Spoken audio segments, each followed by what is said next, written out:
Hey, so it turns out there's one more thing we have to talk about before you finish your IXL, because once you get up to about 80, they throw some new stuff at you. So we talked about what happens if they give you the radius or the diameter and the height and how you turn that into volume.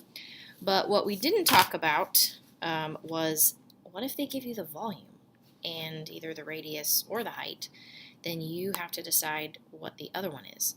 So let's talk about that. If they have a cylinder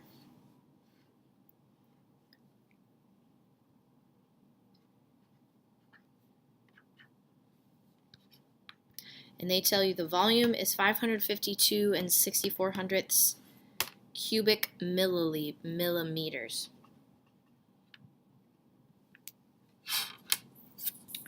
Okay, so here is your cylinder, and they're saying, oh, what's the radius? Here's your height, that's 11. And here's your volume, 552 and 64 hundredths millimeters cubed, right? Volume is cubed because you have a 3 millimeter measurements that are being multiplied by each other. So millimeters times millimeters times millimeters, millimeters cubed, right? Radius times height is all going to be in millimeters. Okay, so you need to think, still going to fill in your volume formula, just backwards, sort of. Okay, so you're still going to use this volume formula, but instead of filling in the R and the H, you're going to fill in the V with this number. You're going to fill in the H with this number. Okay, let me show you how that looks. So instead of saying V equals, you're going to say 552.64 equals pi R squared. R gets left as R because we don't know what it is yet. And then times 11 because we know that 11 is the height. Okay, so we're still replacing things. We're still plugging things in. Aha. But instead of replacing with the R and the H, we're replacing with the V and the H. Okay. So now you have an equation that you have to solve for R.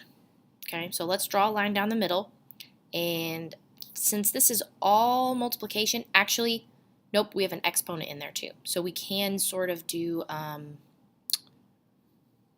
order of operations. So I'm going to number my equation. So the R squared would come first, and then you would multiply by pi, and then you would multiply by 11. So here's my 1, 2, 3. Okay, so I need to address the 3 first. So if the third thing that happens is being multiplied by 11, then I'm going to start by dividing by 11 on both sides, remember?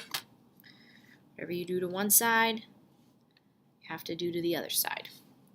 Okay, so 552.64 divided by 11 equals 50.24.